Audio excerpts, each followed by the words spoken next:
Hello and welcome to MPL Presents Cricket Buzz Live. It was Sunrisers Hyderabad who were put into bat in this... Oh, stop it for me. Just stop it. Look at him. Just look at him. Cut to him. Quickly, you can cut to him. It's fine. Sitting there on his MPL super couch. Hashtag like a boss. That's okay. I like the... Sit like a boss. It's fine. Sit like a boss. Look at you. Getting his prediction right. What was your prediction? 162. 2 bloody runs. 2 measly runs. 168, actually. I said 168. I said 168. You said 159 and I was in. They reached 162 and he's this big deal. They Yeah, give me half runs ball away. A win is a win. Correct. A run out is a run out. Is yeah. a run out, whether it's by an inch Yeah. or a foot. Yeah. Okay. Winner, winner. Chicken dinner. No more chicken for you. Yeah, you had enough. All chickened out. You've all chickened out. Okay, let's have a look at what the Sunrisers Hyderabad have done. Of course, batting first, there was quite a fiery start. It was a 54-run power play. Adding only this much after, I'm trying to calculate Joy, but you would have done it. Come on. 108? Yeah. Nice! 108 after the power play. What do you think, or what do you make of this effort, Joy? Actually, I don't think it's as bad a total as you think, because right in the middle you had those 2 spinners. Basically, those 9 overs where Akshar Patel and Amit Mishra bowled about 7 of those 9 overs. Yeah. They were very difficult to get away. Choke hold. It was a choke hold. Absolutely. And the thing is, this pitch, if the ball doesn't come on, you have to force it. You need to be really strong. So notice the moment even the medium pacers, Vivo Paul takes pace of the ball. But the moment he came on, they were actually relieved. And seeing somebody like a Bolt, they were like, wow, this is what we need.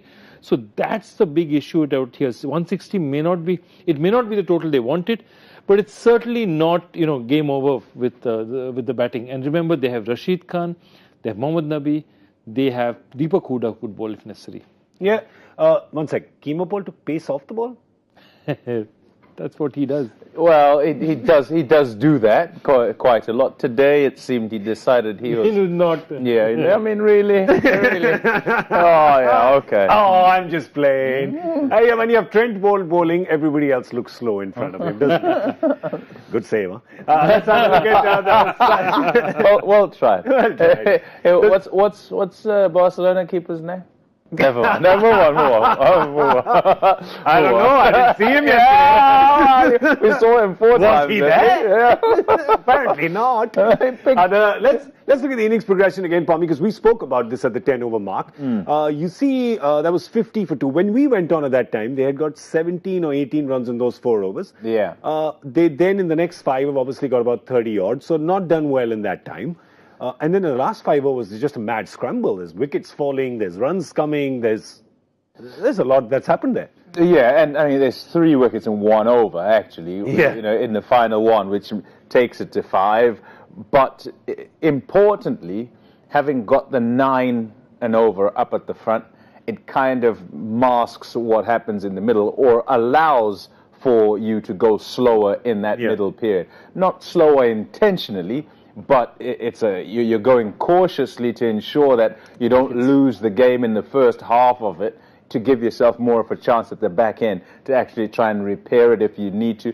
Generally, you'd say in 2020 cricket, you don't want to be going at less than a run a ball at all, just as a kind of bedding in and batting normally. So for them to have gone 5.5 or just over 5.5, it tells you the difficulty of things, because it wasn't a case of 2 new men walk in and they have to try and sort things out. No, from men who were in to those who are coming in, out of the cold as well, same sort of story.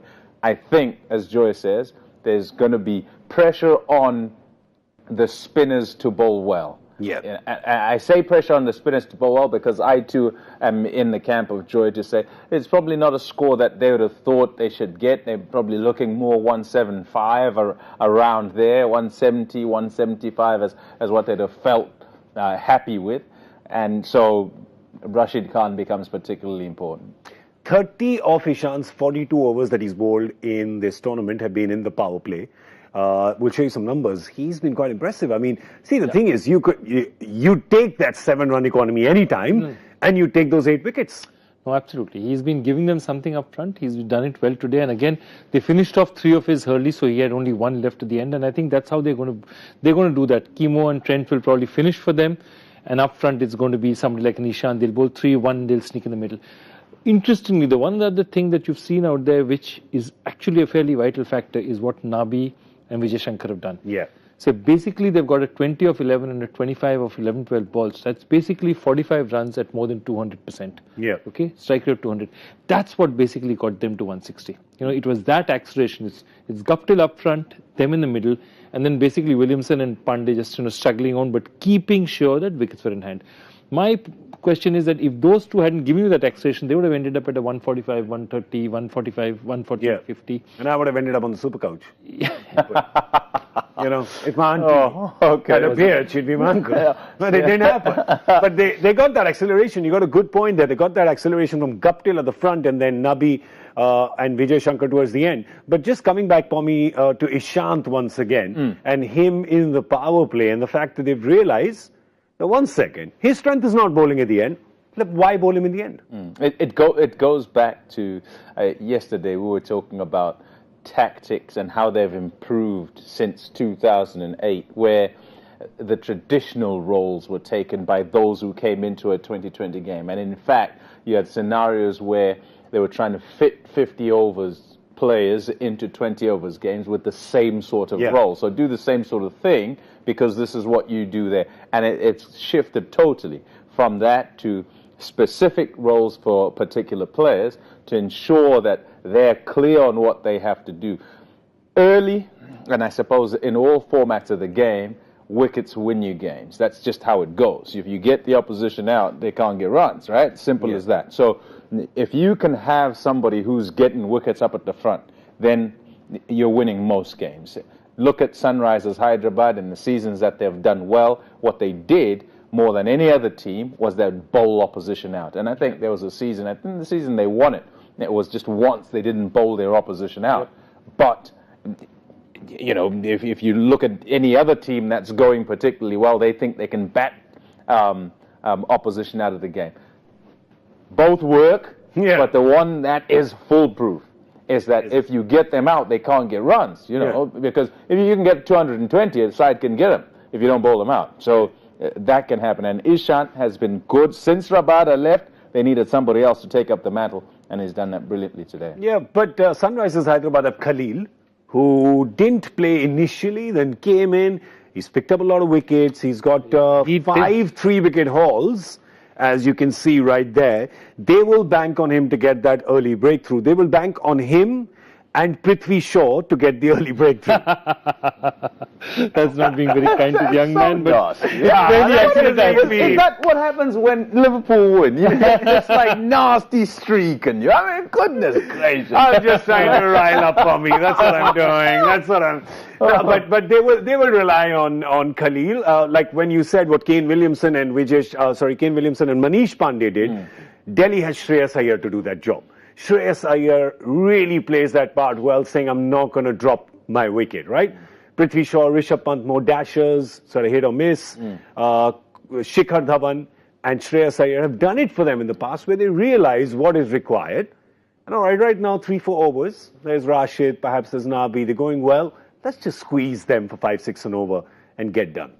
Yeah, I think, one of the reasons I think, Munro might have come into this pitch is they're going to tell themselves proudly that while the ball is hard and while fast bowling is on, medium pace is on or pace is on, they have to get 60-70 in the first 5-6. Really smash those guys, get it, break the back of the total early. What they don't want is a situation where they're 43, 44, even if they don't have too many wickets off, even if they're a wicket down, and have two spinners bowling from both sides and just trying to get the ball. And then sitting and getting more and more worried, and then you've got a young side towards the end, they'll panic. So they'll just say, they would have probably told Munro that if today Prithvi goes early, don't be surprised to see Munro walk out and say, go now, smash it early, because while the ball is hard, coming onto the bat, those kind of bowlers are bowling, we have to take our chances. Yeah, that'd be interesting, because they could do that, and then if they lose him early as well, then you've got Shreyas who can come and stop it with Rishabh and Rutherford coming late and saying, all right, we'll leave you 60 and 5. We'll get it till there. Then it's up to you. Yeah, so I'm thinking the opposite way. And great. There's your team and there's what you have. If you have Deepak Hooda saying, okay, how about you have a go at Shikhar? How about we have, They will. One over. They'll If one over goes well, we'll whip you out the attack, right? And hopefully that over is not a no-run over. It's more a one-wicket over. And if it's Shikhar we've got, great, as an option. And the only reason I'm thinking of it as an option is, one, maximize that over. The teams generally, and Shikhar Dhawan's one of those, Prithvi is another, and he would only bowl if Shikhar's on strike, right? Deepak Huda, Nabi. I have a feeling Nabi, they'll go with Nabi. Maybe Nabi. Maybe Deepak. Yeah, because Deepak's not really bowled that much. I'd be thinking, but it'd be nice as a wild card. Yeah, I'd be thinking save Nabi for a bit more, for a little further down, So get Deepak, say, listen, this is the story, this is what we're doing. You can go through there, or you can turn one, but just don't do that, okay? Surface tacky enough, it might hold. And you're taking pace off. What they want is pace on early on with the ball still hard. And I agree. So just for one over, see what happens. You get a wicket, fantastic. You're on your way. If you don't get a wicket, as long as you don't get to double figures, then we're okay. Let's have a look at the Sunrisers bowling as well, because this is a bowling attack which did really well last year, and this year hasn't stepped up as much. I think they've also had that problem where, again, just like they've had the batting revolving door at Deepak Huda, they've had that bowling revolving door with Basil Thampi, Sandeep Sharma, Siddharth Kaul, all sort of going revolving door, right?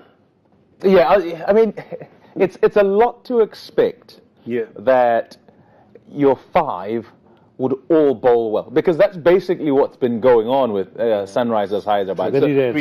So like 5 bowlers all bowling really well. Each time Siddharth Kaul would come into the attack at the back end of an innings, he'd run up, these Yorkers would come out perfect, and he'd get 2 for nothing. If Bhuvi up front would swing it and nick someone off, then you'd have Rashid Khan who would turn up there and first over, whoop, wrong one, nobody sees it, stumps all over. It doesn't work. Basil Thampi, same story, he'd run up all fast and he'd, thank you, we've all each got a wicket, you guys will only get 120. What? Every single season? No, it's not going to happen like that. So that's it. You're going to have to mix and match it and kind of carry one guy one day, carry another. That's why there's that revolving door. It's more normal this way. So how potent are your most potent guys? Khalil being one of them. He's got to be one. Lots of wickets, 17 wickets so far. But his economy rate is high. But you still take him. You pick him every time because you want to take those 3 wickets. And he gets them in bunches. Now, my sense is that they'll go do Bhuvi up front. They'll try a spinner, definitely. Maybe Huda, maybe Nabi. And then they'll get Khalil, if Prithvi is still around, just to keep that slant, that angle. Prithvi just Khalil to Prithvi is an uncomfortable angle for him. He doesn't like that. Yeah, because he likes to play away from his body, so it tempts him to sort of... So I think... Could be. Prithvi's going to get runs today, by the way. I think we've got a close one. Well, we can't say. You know? Or... I know. Oh, you know. We don't know. I shouldn't be saying that, considering I'm not sitting on the super couch. Maybe I'll get it right the second time around. You can have it if you get it right. If he gets runs, you sit on here. No. Yeah, it's yours. Sir, please. You're our guest. Guest is God. Just like I'm happy to relinquish the dominance of the EPL, I'm happy to relinquish. Oh, just don't take it. Don't take the bait. Don't take the bait.